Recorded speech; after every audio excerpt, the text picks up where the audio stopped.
Writing with corazón.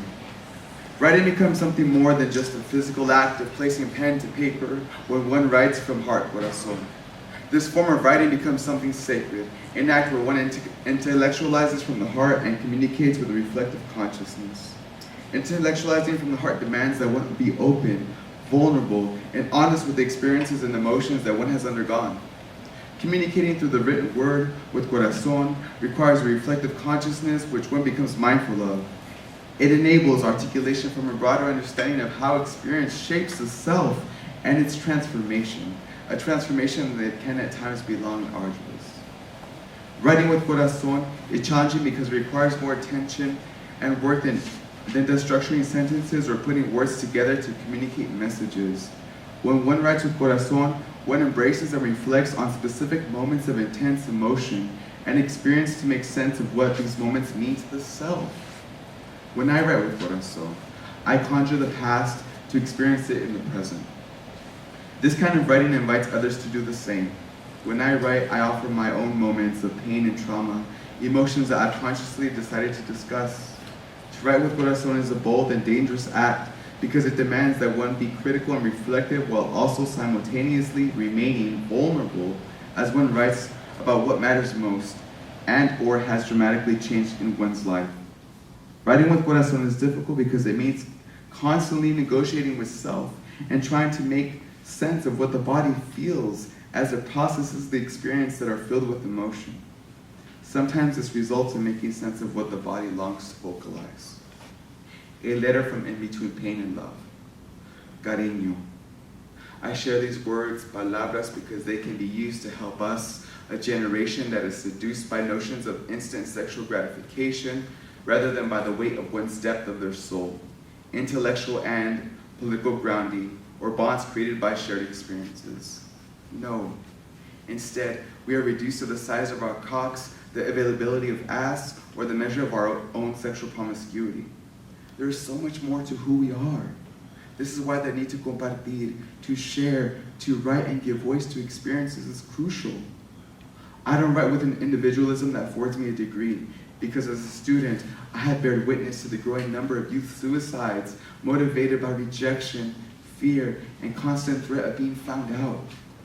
The continued marginalization of LGBT people of color in a narcissist hegemonic gay community that continues to validate and make the obvious racism, classism, sexism, and internalized homophobia invisible.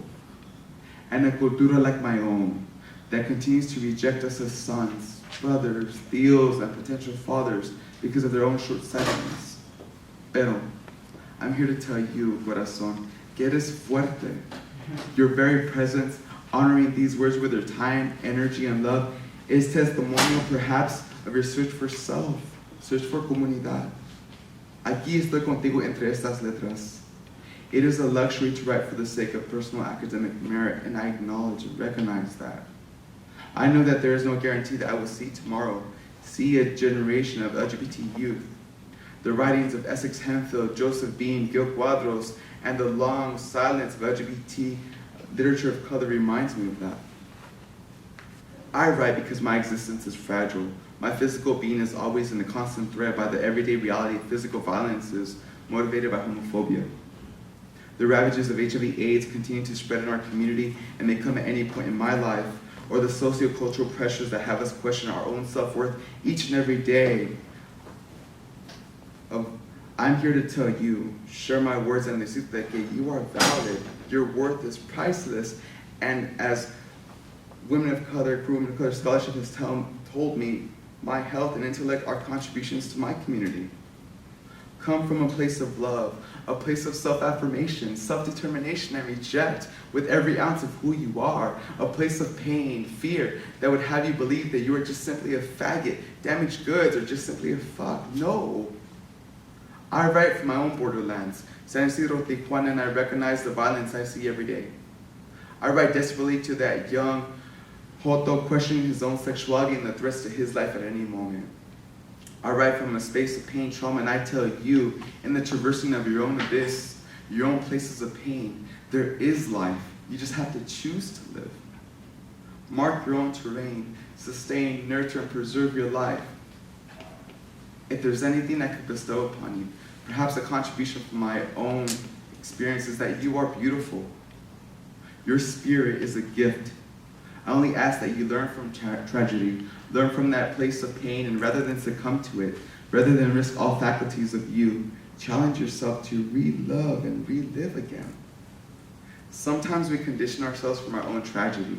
This is how the body remembers. Your skin holds memory. It holds the damaged aspects of who we are, and it wants to let go. It wants euphoric release. When we condition ourselves to be consumed by our own desires, we allow for a consciousness and way of knowing. But when you become consumed and lost, when others look to seek you out and look to consume, you are vulnerable. You are a baby's breath, sweet, loving, and pure. They look to consume you and your well-being, but I'm here to tell you that you can choose to be something more. My own life is a testimonio que es posible. Con todo mi amor y alma, Gibran.